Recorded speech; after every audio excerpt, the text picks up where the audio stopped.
I think first things first, we got to talk about how they both entered the arena.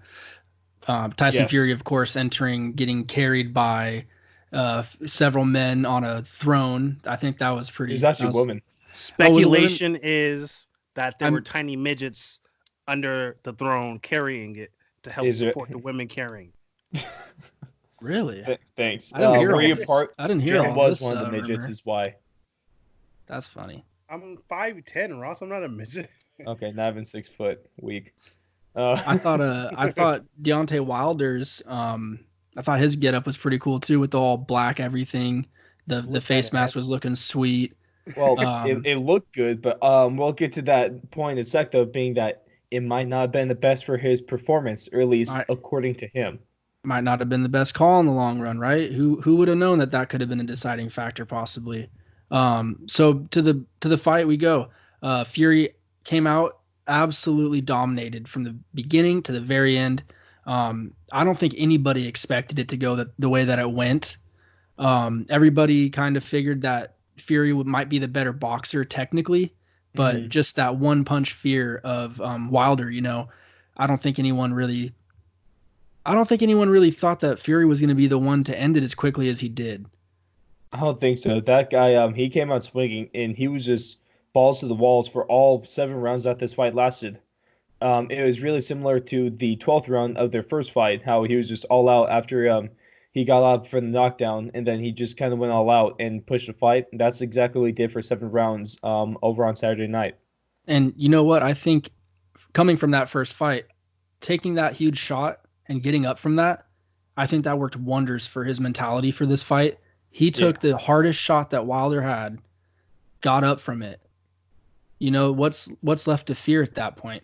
exactly. He's already taken the worst that Deontay has. A couple highlights with this fight. Uh, he dropped him in the third.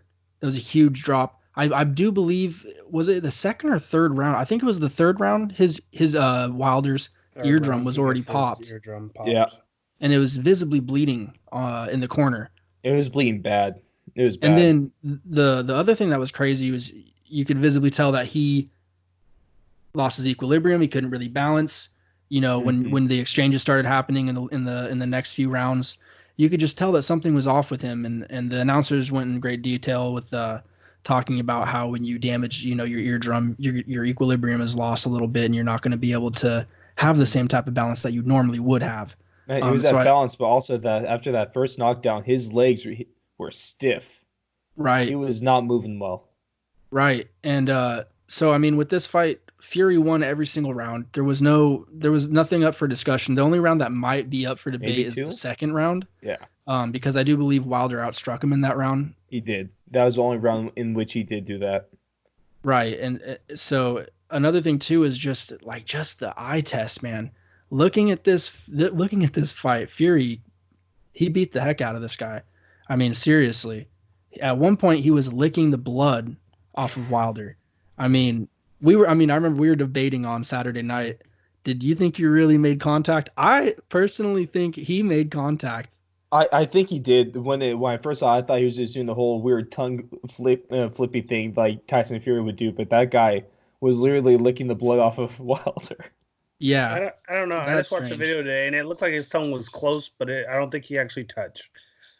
The madman. No matter what, though, that's just some scene right there. Hey, I wouldn't put it past Fury is all I'm saying. I wouldn't put anything No, past Fury. that's But Ross, you want to go into the breaking news today that involved Wilder and Fury? Man, wasn't I was kind of surprised about this because after the fight we saw Tyson Fury stating that the next fight to make, in his opinion, is Anthony Joshua, and he wasn't really thinking that Deontay Wilder would invoke the rematch clause that is in the champion's contract. But mm-hmm. that's exactly what happened. Today, like of just a few hours before we started recording, Wilder is invoking his rematch clause, hopefully for a summer trilogy fight. And the thing is, why I hate about this is I guess he had the whole 2 days to think about the excuse, but the excuse he came up with was awful. He's blaming me. So as you mentioned during the walkout, he was wearing like that whole get up and costume and all that stuff. Wearing a big one for sorry, Black History Month. Um, and it was around a 45-pound costume with the batteries and all the gear and stuff he said. But he's blaming the loss on that costume that he wore out to the ring. It said it weakened his legs before the fight, and he never really had them. And I think that's a joke. I think that's an awful excuse, and I think that's just. I don't understand that, man. I don't is he really think blaming that? I don't think it's the biggest. Like, to be honest, I get it. Like 45 pounds, that wasn't the best idea. I don't think you could blame the entire loss on that. I think you could definitely say it played a part. You could definitely say it played a part. I don't think it was the biggest part possible. If he wants to go with an excuse, I would definitely go with the eardrum popping and lost himself. Yeah, I think, in my opinion, I wouldn't do a 3-minute walkout with 45-pound gear to ruin your fight. That wasn't smart. But I think he might not have thought of the equilibrium thing, the African eardrum pop, as much. So I think he more meant it as, and I'm not making an excuse for him, but I think he more meant it as that weight plus then losing his equilibrium. His legs were already going to be weaker than they already were. Mm-hmm. And so it made him more wobbly than he would have been if he would just walked out with just the mass as normal. Yeah. But still, terrible excuse. Terrible excuse. Let's be real. Just say that you got beat and get better. No one's going to diss you for just admitting that Tyson was a better man that night. No one is. I mean, seriously, I think that people would look at that a lot with a lot more respect. Right? You know? To be honest, no just more man up excuses. and accept that, in this fight, I got beat and I got beat bad. If you just come out and say that and accept it, that makes you look so much better in the public eye than just trying to make these excuses. Even if this excuse is something that happened and affected them, it still looks bad no matter how you put it. Yeah, honestly though, I think today with today's fans, there's really no way to give anybody, to please everybody. Because in the ring, he did say the better man won today, and people were getting mad that he said that. And so now that he's saying this, people are getting mad about this. So it's like there really is nothing he really could have said to not piss people off, because people were pissed when he just came out straightforward and said he lost. People were still mad.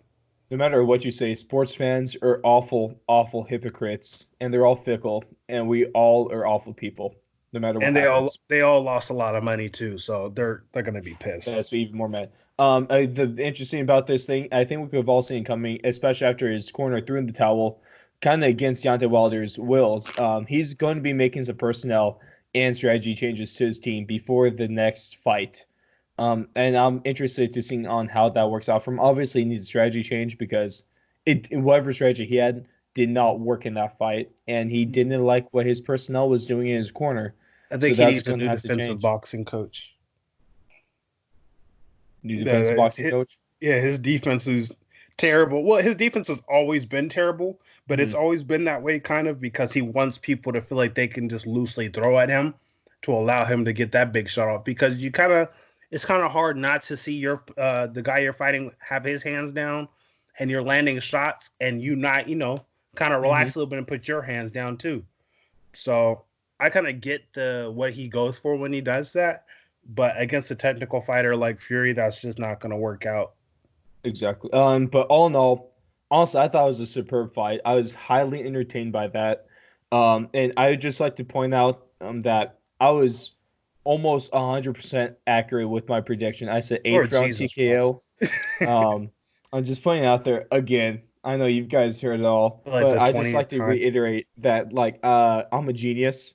Thank you very much, and I deserve the respect a genius deserves. And you are the most luckiest person that walked this planet on Saturday. All I'm saying is that me and Blake have both also made pretty much almost exact guesses for a lot of events so far. Yeah, but you didn't gloat like none of us have.